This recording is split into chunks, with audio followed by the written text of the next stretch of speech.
వరంగల్లో పాకిస్తాన్ ఉగ్రవాదుల కదలికలు కలకలం రేపుతున్నాయి. ఉగ్రవాదులతో లింకులు ఉన్న వరంగల్కు చెందిన వ్యక్తిని పోలీసులు అరెస్ట్ చేశారు.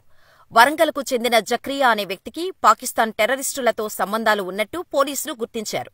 అయితే కొన్నేళ్లుగా పాక్ ఉగ్రవాదులతో సంబంధాలు కొనసాగిస్తున్నట్టు గుర్తించిన పోలీసులు చెన్నై ఎయిర్పోర్టులో ఈ నెల 25న శ్రీలంకకు వెళ్తుండగా జక్రియాను పోలీసులు అదుపులోకి తీసుకున్నట్టు తెలుస్తోంది. కాగా జక్రియా అసలు స్వస్థలం పాకిస్తాన్. 32 సంవత్సరాల క్రితం ఇండియాకు వచ్చిన జక్రియా గుంటూరులో స్థిరపడ్డారు.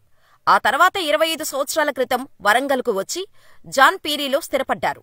ఇక్కడే రాయల్ బావర్చి బిర్యానీ పాయింట్ ఏర్పాటు చేసి జీవనం కొనసాగిస్తున్నాడు. జనవరి 25న ఖలీఫా ఎన్నికల కోసం శ్రీలంకకు వెళ్తుండగా మద్రాస్ ఎయిర్పోర్టులో అరెస్ట్ చేశారు. అతనిని పోలీసుల బృందం విచారిస్తోంది.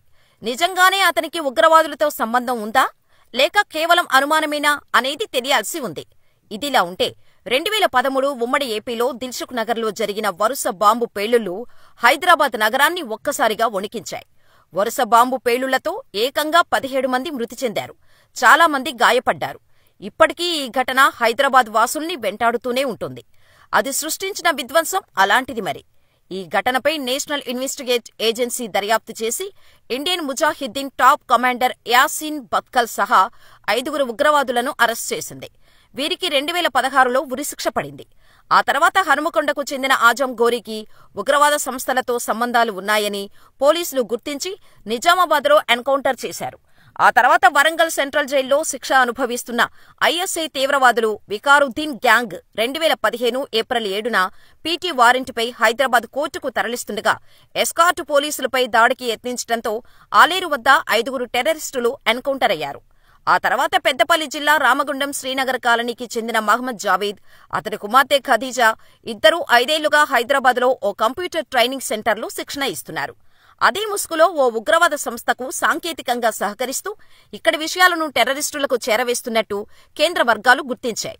చాలా రోజులుగా ఢిల్లీ, మహారాష్ట్రలో పట్టుబడ్డ టెర్రరిస్టులతో జావేద్, ఖదీజాలు కలిసి వాట్సాప్, ఇన్స్టాగ్రామ్లో చాటింగ్ చేసినట్టు ఆధారాలు ఏటీఎస్ పోలీసులు గుర్తించారు.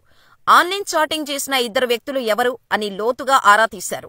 వారిని గుర్తించే పనిలో పడగా పెద్దపల్లి జిల్లా రామగుండం ప్రాంతానికి చెందిన వారిగా గుర్తించి అదుపులోకి తీసుకోగా మహ్మద్ జావేద్ అత్తగారి ఊరు వరంగల్ నగరంగా ఏటీఎస్ పోలీసులు గుర్తించారు. నగరానికి చెందిన ఓ యువతిని వివాహం చేసుకోవడంతో వరంగల్ మండీ బజార్తో పాటు ఇతర ప్రాంతాలకు తరచుగా వచ్చిపోతుండేవాడని తెలిసింది. అయితే వరంగల్లోని వివిధ ప్రాంతాలకు చెందిన కొందరు యువకులను కూడా జావేద్ టెర్రరిస్టులకు పరిచయం చేసినట్టు నిఘా వర్గాలు అప్పట్లో గుర్తించాయి. ఇప్పుడు జక్రియా కదలికలతో స్థానికంగా ప్రజలు భయాందోళనలకు గురవుతున్నారు.